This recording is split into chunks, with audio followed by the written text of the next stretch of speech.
The collective had ruled the Outer Rim territories for 3,000 years. 12 alien species had joined together under one banner, building elegant ships, developing advanced technology, and creating a peaceful civilization that stretched across hundreds of star systems. Their diplomats were famous throughout the known galaxy. Their scientists had unlocked secrets of the universe that most species could only dream of understanding. They believed they had seen everything the cosmos could offer. They were wrong. The swarm came from the darkness between galaxies, from a place where no light had ever reached. No one knew where they originated or why they traveled so far. What everyone knew was what they did when they arrived. They consumed. They devoured planets, moons, asteroids, and ships. They converted everything into raw material for creating more of themselves. In the span of 40 rotations, they had already swallowed 17 star systems whole. Ambassador stood before the emergency assembly of the High Council, her tall, slender body trembling slightly. Her species communicated through both words and the bioluminescent patterns that rippled across their skin. Right now, those patterns showed only fear. The council chamber, usually filled with calm debate and measured discussion, had become a place of barely contained panic. Our combined fleets engaged the swarm at prime, reported, her voice steady despite the terror coursing through her. We sent 800 vessels, the finest ships from every member species. The battle lasted less than 6 hours. She paused, and the silence in the chamber grew heavy. 12 ships survived. The swarm lost nothing of significance. Gasps and cries of dismay echoed through the vast hall. Council members who had lived for centuries, who had guided their species through countless challenges, now wore expressions of hopeless defeat. The swarm could not be stopped. The swarm could not be reasoned with. The swarm simply was, like a force of nature, like death itself. Elder, the oldest member of the council, raised one withered hand for silence. His species lived for over 1,000 years, and he had seen many crises come and go, but even he looked troubled now. "What options remain to us?" he asked. The military commanders had no answers. The scientists offered theories but no solutions. The diplomats suggested surrender, though everyone knew the swarm did not accept surrenders. They did not take prisoners. They did not negotiate. They only fed. It was who finally spoke the words that no one wanted to hear. "There is one option we have not considered," she said. "We could contact the humans." The reaction was immediate and intense. Several council members rose from their seats in outrage. Others made gestures of disgust or disbelief. The very suggestion seemed to offend something deep within them. "The humans are quarantined for good reason," one military commander declared. "Have you seen their history? They wage war upon themselves constantly. They developed weapons capable of destroying their own planet before they even achieved space travel. They are violent, unpredictable, and dangerous beyond measure." "They are also survivors," replied calmly. "Their planet has suffered extinction-level events multiple times. Their species has faced ice ages, plagues, famines, and wars that killed millions. And yet they persist. They grow. They adapt." "They are monsters," another council member insisted. "Perhaps," acknowledged, "but right now we need monsters." The debate raged for hours. The collective had discovered humanity only 200 cycles ago, finding them confined to a single arm of the galaxy, still spreading slowly through their home system and nearby stars. The observation teams had watched them carefully, studying their behavior, their technology, their culture. What they saw had disturbed them greatly. Humans did not fight like other species. They did not stop when they were losing. They did not surrender when the odds turned against them. They fought with a ferocity and determination that seemed almost insane. More troubling still, they improved with terrifying speed. Technologies that took other species centuries to develop, humans mastered in decades. They learned from every defeat and came back stronger. The decision had been unanimous then. Humanity was too dangerous to contact. They would be watched, contained, and kept away from the rest of galactic civilization. It was safer for everyone.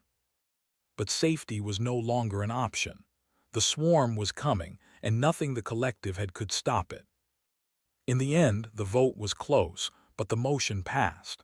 A signal would be sent to Earth, a simple mathematical message that any intelligent species could decode. It contained their location, their situation, and three simple words translated into every human language the collective had observed. Please help us. The signal traveled across the vast distances of space, crossing the quarantine boundary that had separated humanity from the rest of the galaxy for 2 centuries. It reached Earth on a quiet Tuesday morning. Lieutenant Commander Jack was working the night shift at the United Earth Defense Coalition's Deep Space Monitoring Station when his console lit up with an unknown transmission. He was a young officer, only 32 years old, with short brown hair and tired eyes from too many long nights staring at screens. He almost dismissed it as random noise, but something made him look closer. The pattern was too regular to be natural, too complex to be a simple beacon. He ran it through the translation algorithms that UEDC had developed decades ago, programs designed to decode exactly this type of message. When the results appeared on his screen, his coffee cup slipped from his hand and shattered on the floor. He grabbed the secure phone and dialed the number he had been told to use only in the most extreme circumstances. Admiral Susan Blake answered on the second ring, even though it was 3 in the morning. She was a woman in her early 60s, with gray hair cut short and eyes that had seen humanity through 2 solar wars and the colonization of Mars. She had commanded fleets, negotiated treaties, and buried more friends than she cared to count. Nothing surprised her anymore. Or so she thought. "Admiral," said, his voice shaking, "we've received first contact. They're asking for help. They say something is killing them." Blake was silent for a long moment. Then she asked the only question that mattered. "How long do they have?" "Based on the data they sent, maybe 6 months, maybe less." Blake stood in her small apartment, looking out the window at the lights of the city below. Humanity had known about the collective's quarantine for decades. They had noticed the observation drones, the subtle redirections of their exploration vessels, the invisible boundaries they were not supposed to cross. They had pretended not to see, while quietly preparing for the day when they would finally step onto the galactic stage. That day had come sooner than expected, and not in the way anyone had predicted. But humanity was ready. They had been ready for a very long time. "Get me General Cole," Blake said, her voice calm and cold as steel. "And begin activation protocols for the Titan fleet. We have work to do." She ended the call and stood alone in the darkness, watching the stars through her window. Somewhere out there, an entire civilization was dying. They had spent 200 years keeping humanity locked away, afraid of what they might do. Now they were about to find out. Deep beneath the frozen surface of Europa, one of Jupiter's moons, lay the greatest secret in human history. Miles of ice and layers of electromagnetic shielding protected it from detection. No satellite could see it. No probe could find it. For 80 years, humanity had built something here, preparing for a future that they knew would come eventually. General Cole stepped off the transport shuttle and breathed in the recycled air of the underground complex. He was a tall man in his 50s, with a weathered face and hands that had seen both combat and command. He had led soldiers on Mars during the Second Solar War and had earned every scar he carried. But even he felt a sense of awe when he walked into the primary hangar bay. The sleeping giants waited for him. 12 massive dreadnoughts hung in their berths, each one stretching 5 kilometers from bow to stern. They were not elegant like the ships of the collective. They were angular, aggressive, and covered in weapons platforms that bristled like the spines of some ancient predator. These ships had been designed with a single purpose in mind. They were built to fight and to win against any enemy the universe might offer. Colonel Amy met him at the observation platform, her tablet already displaying readiness reports. She was young for her rank, barely 40, with sharp features and quick eyes that missed nothing. She had risen through the ranks not through politics or connections, but through sheer brilliance and determination. Cole trusted her completely. "The crews are being assembled from bases across the solar system," she reported. "We can achieve full combat readiness in 72 hours. "Make it 48, Cole replied, his eyes never leaving the massive ships before him. The signal included tactical data on the enemy. They're moving faster than the collective expected. Nodded and began updating her orders. She had learned long ago not to question Cole's instincts. The man had a gift for understanding warfare that bordered on supernatural. "What about the Valkyrie units?" Cole asked. A small smile crossed his face. "Captain Danny Reeves has them running final combat simulations. They've been waiting for this moment their entire careers. They're ready." The Valkyries were humanity's answer to the challenge of space combat. They were not ships but soldiers, men and women encased in powered armor suits capable of operating in the void of space. Each suit stood 3 meters tall and was armed with miniaturized fusion weapons that could cut through starship hulls.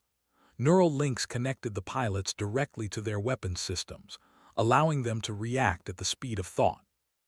300 Valkyrie pilots would deploy with the fleet, and each one was worth an entire squadron of conventional fighters. In another section of the base, Captain Danny Reeves ran his team through one more simulation. He was 35 years old, with the kind of focused intensity that made him seem much older. He had been training for this since he was 18, when the Valkyrie program had first selected him from millions of candidates. "Sergeant, your reaction time dropped by 0.3 seconds on that last run," he said through the neural link. "You know better than that." Lisa, his squad leader, acknowledged the correction without complaint. She was one of the best pilots in the program, and she held herself to the highest standards. The rest of the team, including Corporals Kelly and Brandon Price, continued their drills without pause. They all knew what was coming. They had trained for it their entire lives. Meanwhile, in orbit above Earth, the civilian population was witnessing something they had never seen before. Ships were emerging from hidden bases scattered across the solar system.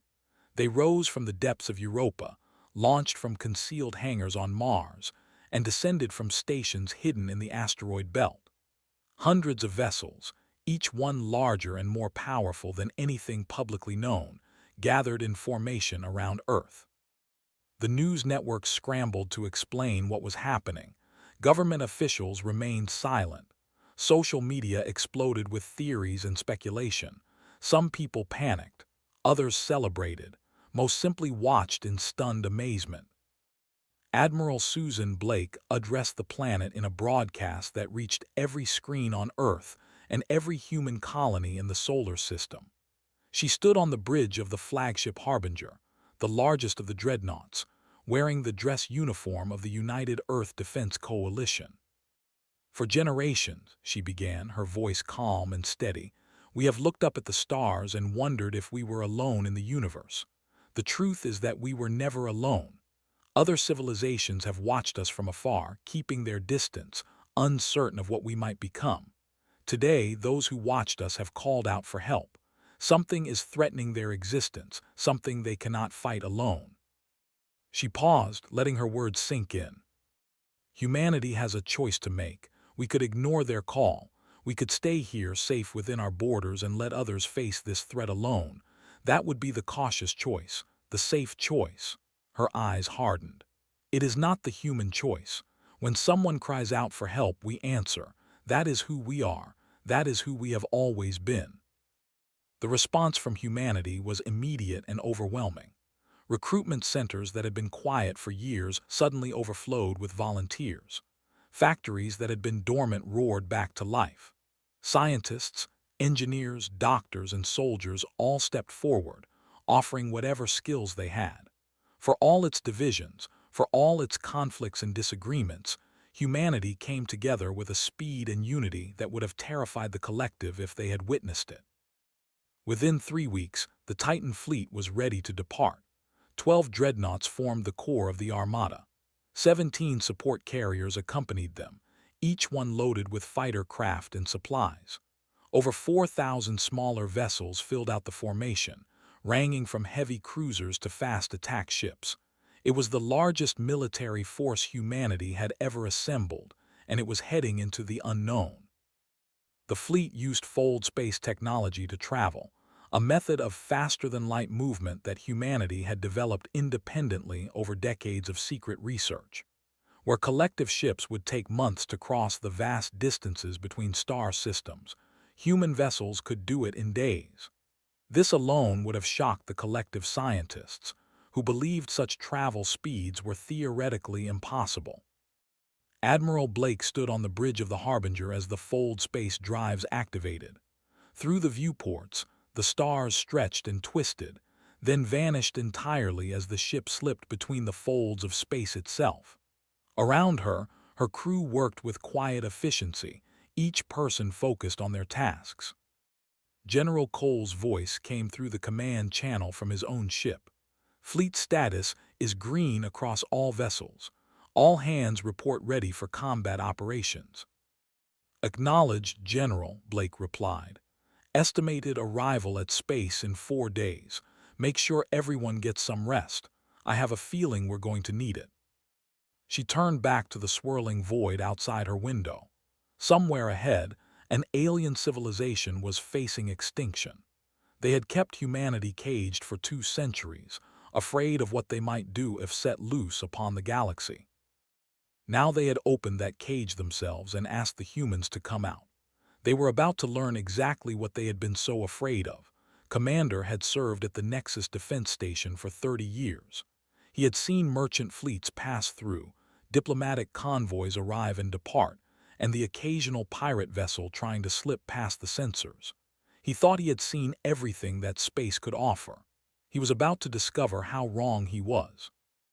The sensor officer, a young female of his species with nervous clicking mandibles, called out across the command center. Commander, we are detecting multiple contacts emerging from fold space. Configuration unknown. Energy signatures do not match any vessel in our database. Moved to her station and studied the readings himself. At first, he thought there must be an error.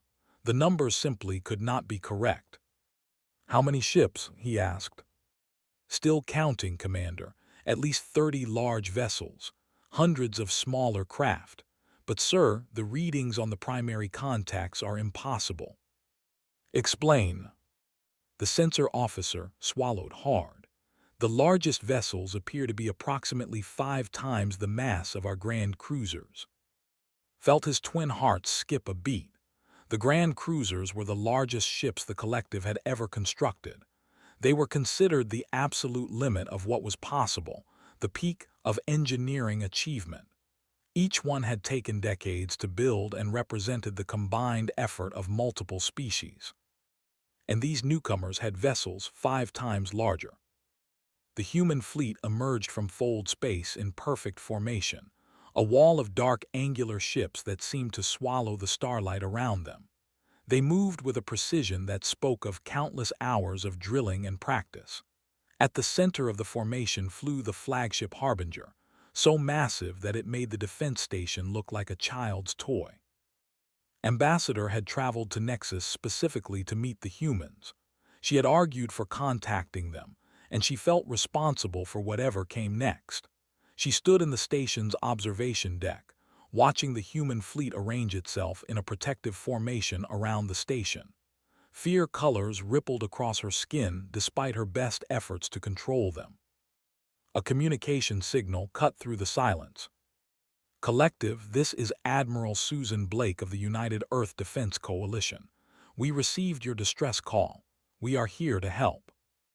The voice was calm, almost friendly, but could hear the steel beneath the words.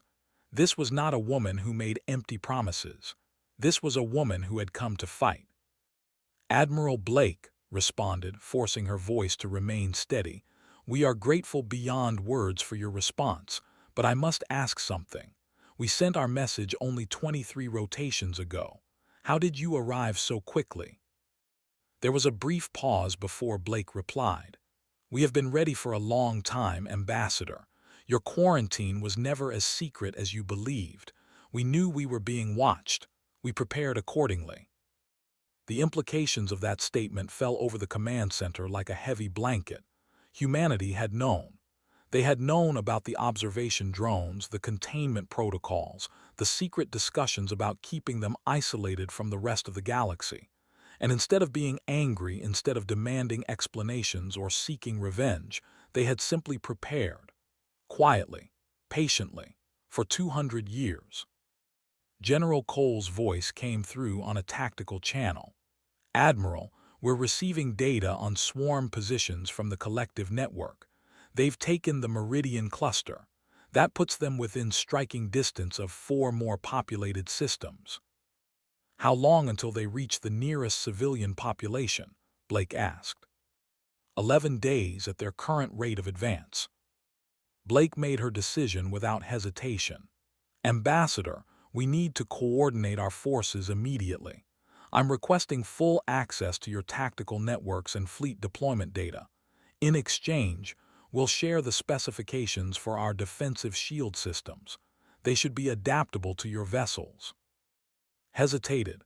Sharing tactical information with a species they had deliberately quarantined seemed like madness. But then she looked at the sensor display, at the massive human ships surrounding the station, and she understood something important. The time for caution had passed. If humanity wanted to destroy the collective, they could do it without any tactical data at all. "Agreed, Admiral. What is your plan?" "We're going to stop the swarm at Meridian," Blake replied. "We're going to show them that there's something in this galaxy that pushes back." The next several days were a blur of activity. Human technicians shuttled between ships, working with collective engineers to integrate communication systems and coordinate tactical protocols. The cultural differences were vast. The collective species communicated through a complex blend of spoken words, body language, bioluminescence, and chemical signals. Humans relied primarily on speech and facial expressions, which many aliens found difficult to read. But somehow, they made it work. Human officers proved surprisingly adaptable, quickly learning to interpret the basic signals of their new allies. Collective commanders discovered that humans were not the mindless savages they had been led to believe. They were disciplined, professional, and utterly committed to the mission. Colonel personally oversaw the tactical integration from the Harbinger's war room. She worked around the clock, surviving on coffee and determination, coordinating thousands of details across dozens of ships and species. She discovered that the collective had excellent sensor technology but limited offensive capabilities. Their shields were efficient but fragile under sustained assault. Their weapons were precise but lacked raw power. Human ships were the opposite. Their sensors were good but not exceptional. Their shields, however, could absorb punishment that would destroy a collective vessel 10 times over, and their weapons were designed not for precision but for overwhelming devastation. "We complement each other," reported to Admiral Blake. "If we can get their sensor data feeding directly to our targeting computers, we can hit targets at ranges they never imagined possible." "Make it happen," Blake ordered. Captain Reeves took his Valkyrie units through joint exercises with collective fighter pilots. The aliens flew small, nimble craft that relied on speed and evasion.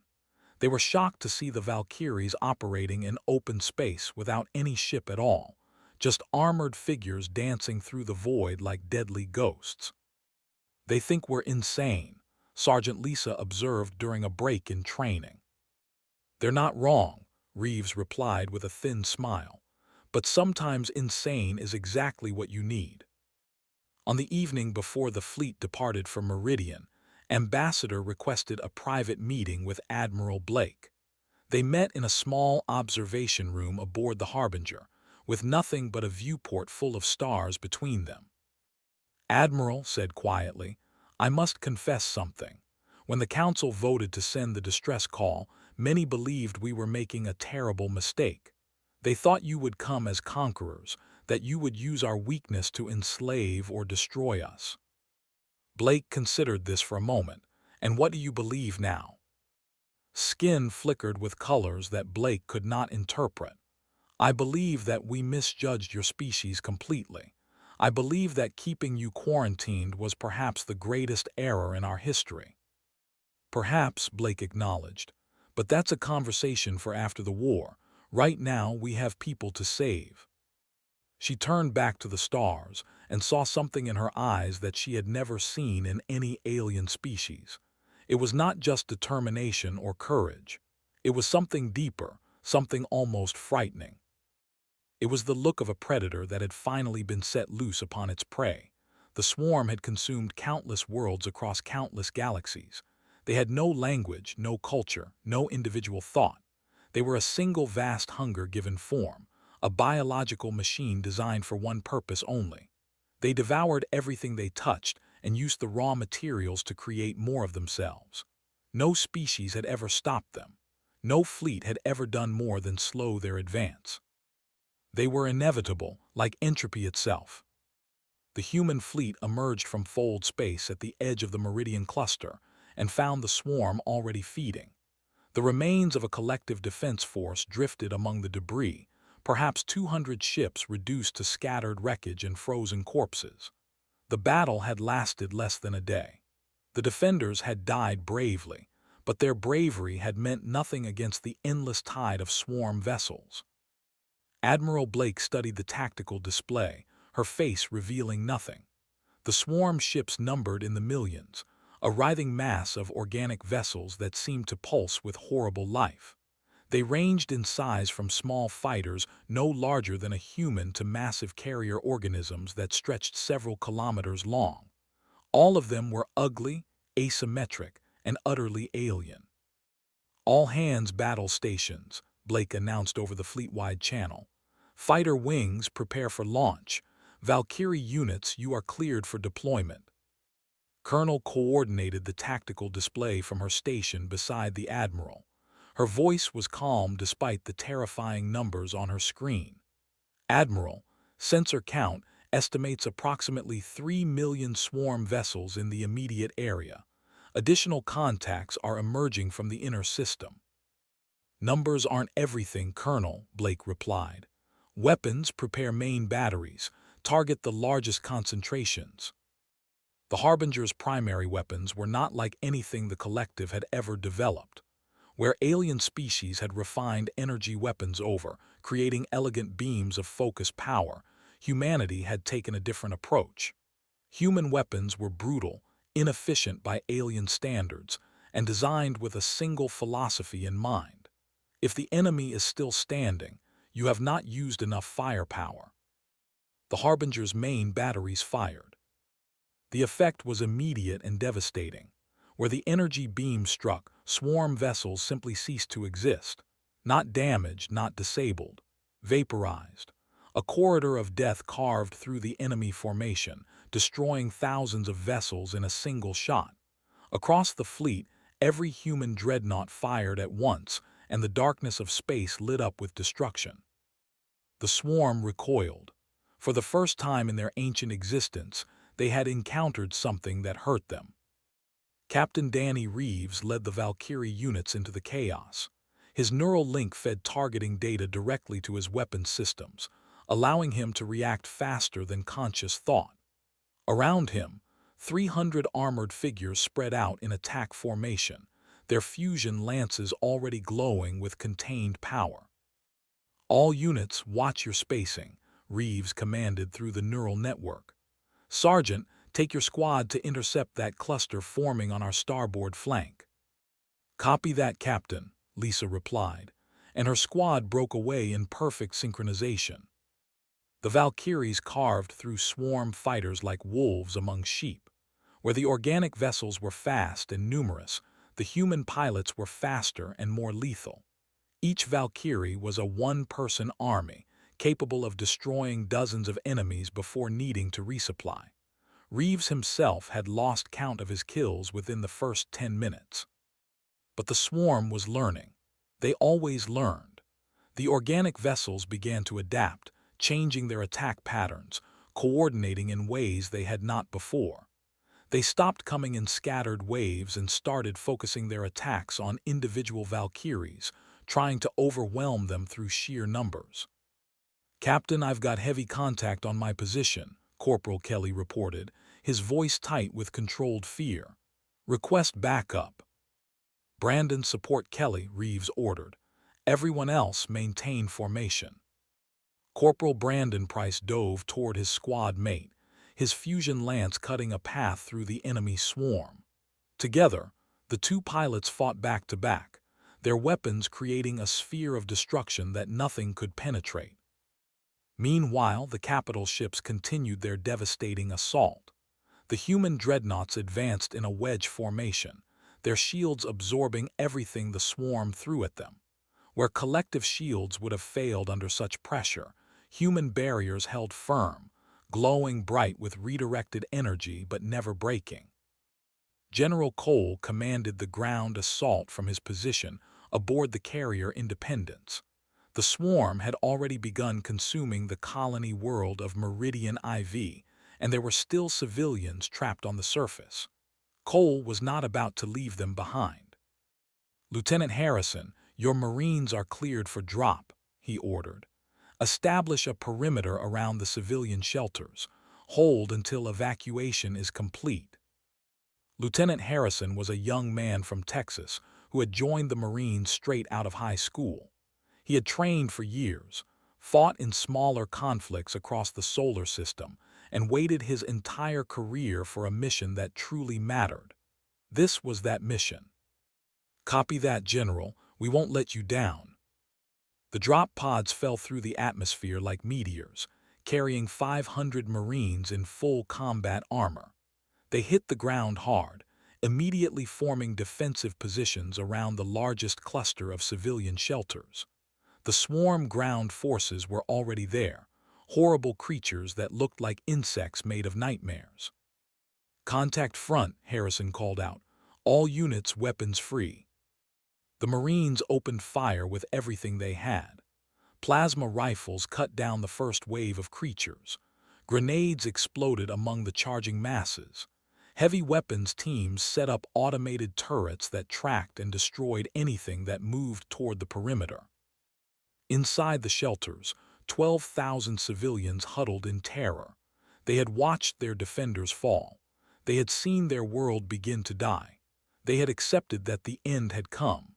Then they heard the sound of gunfire and human voices calling out in a language they did not understand. The shelter doors opened and armored figures appeared. Not swarm creatures, but humans, soldiers who had crossed the galaxy to save them. "We're getting you out of here," Harrison said, his helmet translator converting his words into the local language. "Stay calm and follow us." A young child, barely old enough to walk, stumbled and fell as the crowd moved toward the evacuation shuttles. Without hesitation, a Marine named Private Chris Morton scooped the child up and carried her to safety, protecting her with his own armored body as swarm creatures lunged toward them. The evacuation took 3 hours. 3 hours of constant fighting, of ammunition running low, of Marines giving their lives to protect people they had never met. By the time the last shuttle lifted off, 47 Marines had died on the surface of Meridian IV. In orbit, the battle continued. The swarm had lost over 3 million vessels, but more kept coming. The human fleet had lost 47 ships of various sizes, and 2,000 personnel were dead or missing.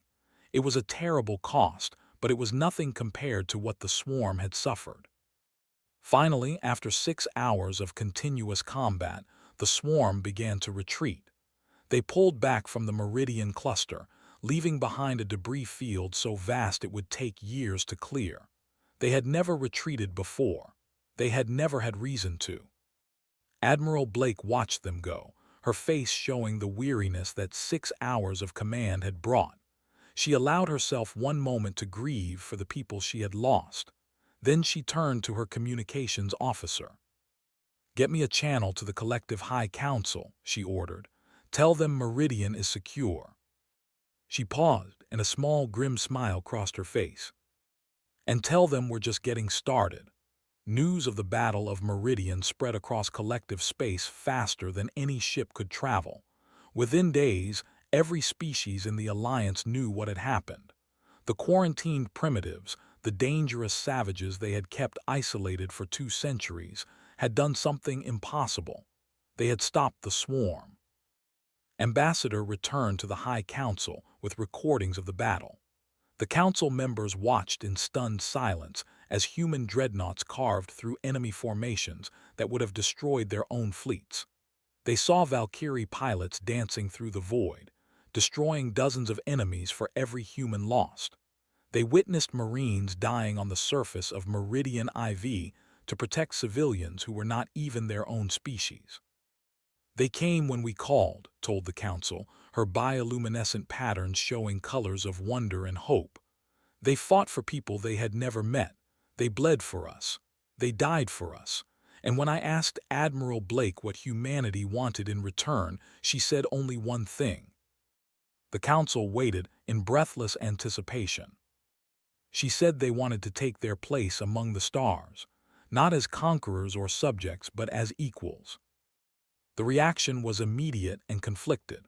Some council members argued that humanity was even more dangerous than they had feared. They pointed to the devastating power of human weapons, the terrifying efficiency of human soldiers, the cold calculation of human commanders. Others countered that this same power had been used to save collective lives, not destroy them. Elder, who had lived for over 1,000 years and had seen more than most beings could imagine, finally raised his hand for silence. "We feared humanity because of their capacity for violence," he said slowly. "We quarantined them because we believed they would use that violence against us. Instead, they used it to protect us. Perhaps the question is not whether humanity is dangerous. Clearly, they are. The question is whether they choose to be our enemy or our ally." "And if they choose to be our enemy?" someone asked. Looked at the tactical recordings still playing on the display, showing human ships tearing through swarm forces like fire through paper.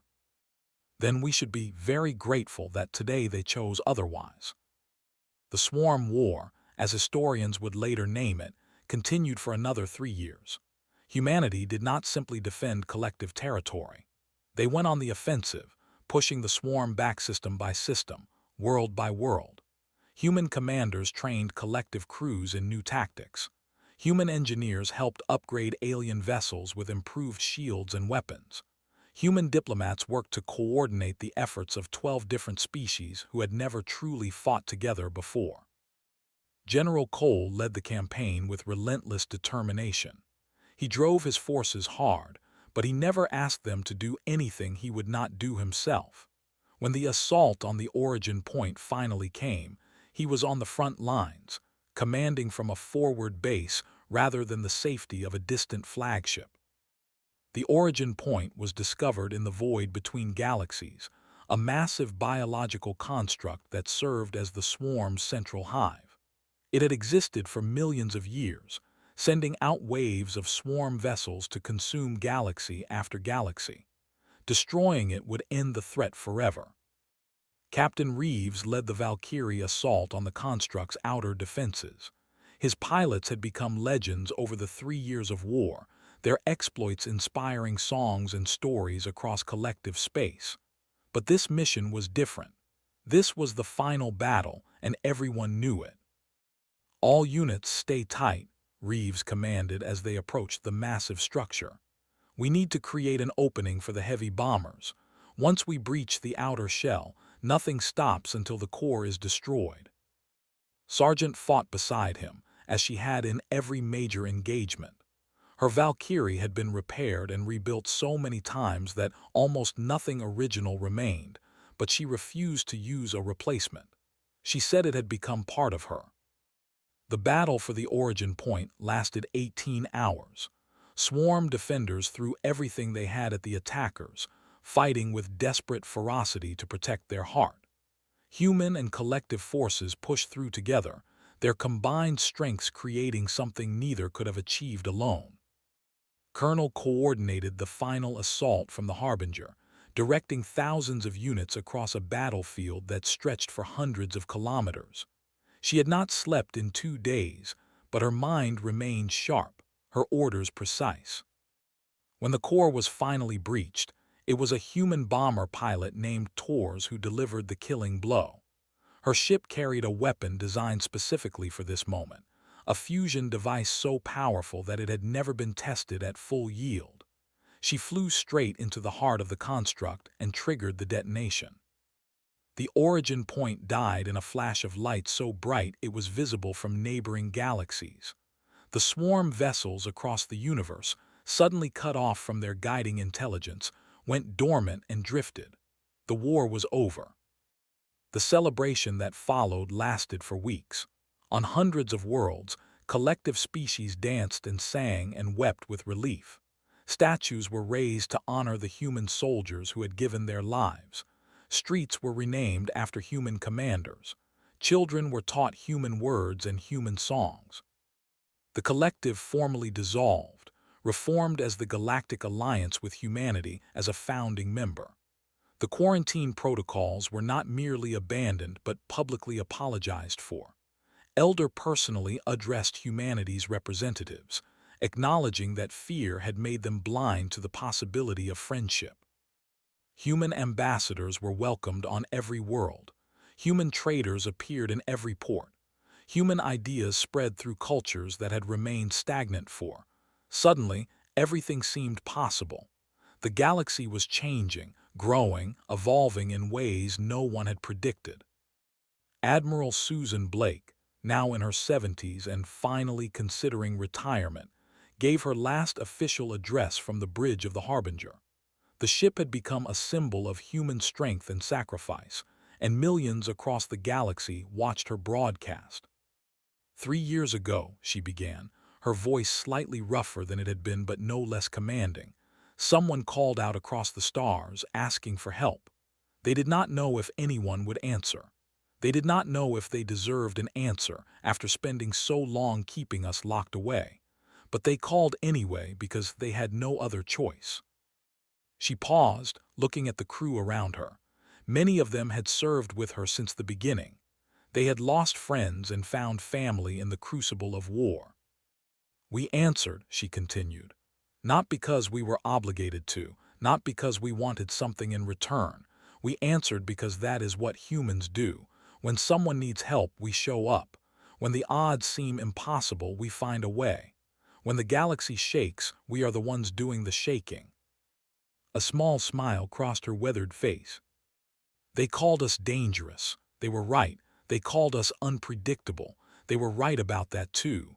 But they also learned something else about humanity. They learned that we protect what we care about. They learned that we never give up. And they learned that when we make friends, we keep them. She turned to look out the viewport at the stars, at the vast galaxy that was now open to her people for the first time. The quarantine is over, the war is won, and humanity is finally home among the stars. She straightened her uniform one last time. Now let us show them what we can really do. The broadcast ended, but the story of humanity was only beginning. Across the galaxy, in places they had never been allowed to go, humans were building, exploring, creating, and dreaming. They made mistakes, as humans always had. They caused problems, as humans always would. But they also brought something that the collective had forgotten was possible. They brought hope. And the galaxy would never be the same.